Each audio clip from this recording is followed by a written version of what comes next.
श्री गुरुचरित्र पारायण अध्याय 10 मराठी भावार्थ। काश्यप गोत्राचा एक वल्लभेश नावाचा सुशील व सदाचारी ब्राह्मण होता। तो व्यापार करून अर्थार्जन करीत असे। दरवर्षी तो कुर्लपूरला यात्रेनिमित्त श्रीपाद स्वामींच्या दर्शनासाठी नियमितपणे जात असे। त्याने एकदा श्रीपादच्या नवस केला की मला व्यापारामध्ये बरकत येऊन अधिक धनलाभ झाला तर मी यात्रेनिमित्त कुर्लपुरास येईल, तेव्हा सहस्र ब्राह्मणांना इच्छा भोजन घालेल। अशा प्रकारे श्रीपादजींनी संकल्प करून त्यांच्या चरणी नतमस्तक होऊन परत आपल्या गावी निघून आले। व्यापारासाठी ज्या ज्या ठिकाणी तो गेला तिथे त्याने सचोटीने व्यापार करून खूप धन संपत्ती मिळवली। यात्रेला निघण्याआधी त्याला आपण केलेल्या संकल्पाची आठवण झाली। त्याचप्रमाणे भरपूर धन घेऊन व मदतीला काही नौकर घेऊन तो निघाला। त्या नौकरांनी त्याचा विश्वास संपादन केला। आपापसात संगनमत करून वाटेत एका जंगलामध्ये रात्री मुक्कामाला थांबले असता त्यांनी त्याला ब्राह्मणाचा शिरच्छेद केला व त्याच्याजवळील सर्व धनसंपत्ती घेऊन ते जाऊ लागले। इतक्यात कुर्लपूर निवासी श्रीपाद स्वामी एका जटाधारी साधूच्या वेशात हातात त्रिशूळ व खडाग घेऊन प्रकट झाले व त्यांनी त्या चोरांना मारण्यास सुरुवात केली। त्यातील एका नौकरास ब्राह्मणाचा वध झाल्याचे पाहून खूप वाईट वाटले। तो काकुळतीला येऊन त्या साधू पुरुषाच्या पाया पडून त्यांची विनवणी करू लागला। जरी मी ह्या नौकरांबरोबर होतो तरी माझा या ब्राह्मणाला मारण्याचा कटात सामील होण्याचा हेतू नव्हता, तरी कृपया आपण मला मारू नये अशी आपणास विनंती करतो।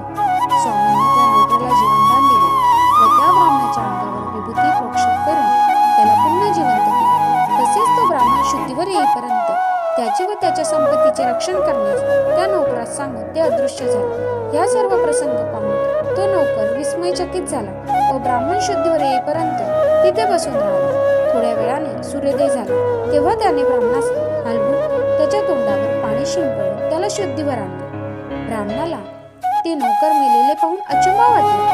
त्याच्याजवळ बसलेल्या नौकराने घडलेला सर्व प्रकार त्याला सांगितला। सर्व धनसंपत्ती त्याने ब्राह्मणाच्या स्वाधीन केली।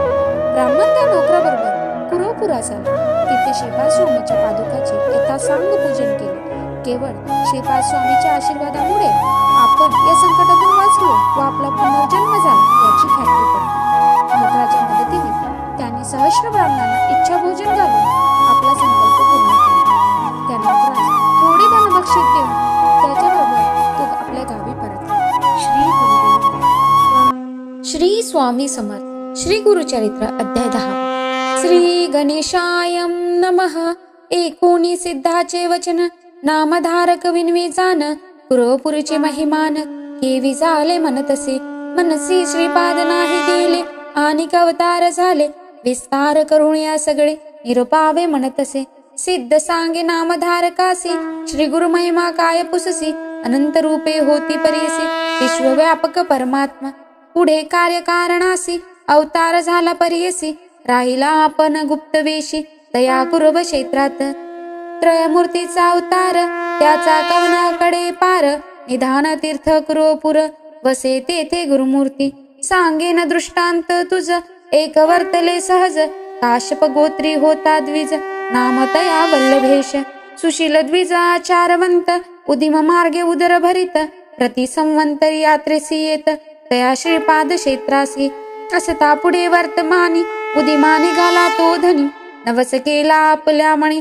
संतर्पवावे ब्राह्मणासी उदमा आलिया फळासी यात्रेसी येईल तुम्हा पाशी सहस्र संख्या ब्राह्मणासी इच्छा भोजन देईल म्हणे जे जे ठाई जाय देखा अनंत संतोष पाविनिका शतगुणे जाहला लाभ अधिका परमानंदे प्रवर्तला लय लावणी श्रीपाद चरणी यात्रेसी निघाला तक्षणी करावयाचा ब्राह्मण संतर्पणे द्रव घेतले समागसे द्रव घेऊनी द्विजवर निघता देखती तस्कर कपट रूप होऊनी संगती कर तेही तस्कर निघाले 2-3 दिवसावरी तस्कर आले सांगित करी एके दिवशी मार्गी रात्री जात होते मार्गस्थ संधी साधून मार्गेसी तस्करी मारिले द्विजासी शिरशेदुनी परेसी द्रव घेतले सकळिक भक्तजनांचा कैवारी श्रीपादराव कुर्लपुरी पावला त्वरित वेशधारी जटा मंडित भस्मांगी त्रिशूळ खळग गैरे हाती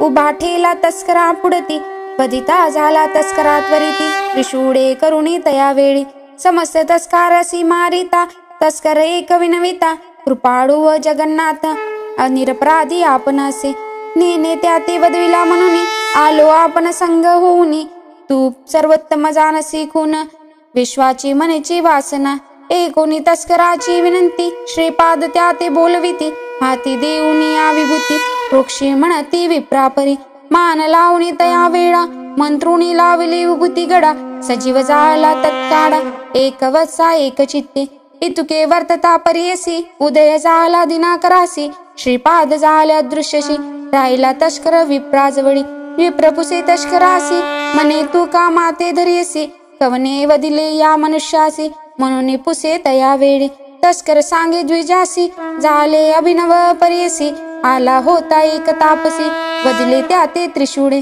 माते राखिले तुझ निमित्त धरुणी बसविले अतिप्रीत विभूती मंत्रुणी तू ते लावित सजीव केला तुझा देह उभा होता आता जवळी अदृश्य झाला तत्काळी नकडे कवन मुनी बडी तुझा प्राण राखीला होईल ईश्वर त्रिपुरारी भस्मांगी होता जटाधारी तू भक्त होशील निर्धारी म्हणून आला ठाकुनिया एकोणी तस्कराचे वचन विश्वासला तो ब्राह्मण तस्कराजवळील द्रव घेऊन गेला यात्रेसी कुरुपुरा नाना परी पूजा परी ब्राह्मण भोजन सहस्रचारी अनंत भक्ती प्रीती करी पूजा करे श्रीपाद गुरुपादुकांची ऐसी अनेक भक्तजना सेवा करती श्रीपाद स्थान पुरोपुर प्रख्यात जान अपार महिमा परियसा सिद्ध मने नामधारकासी संशय न धरी तू मानसी श्रीपाद आहेत कुरुपुरासी अदृश्य रूप होऊनिया पुढे अवतार असे होणे गुप्त असती याचे गुणे अनंत रूप नारायण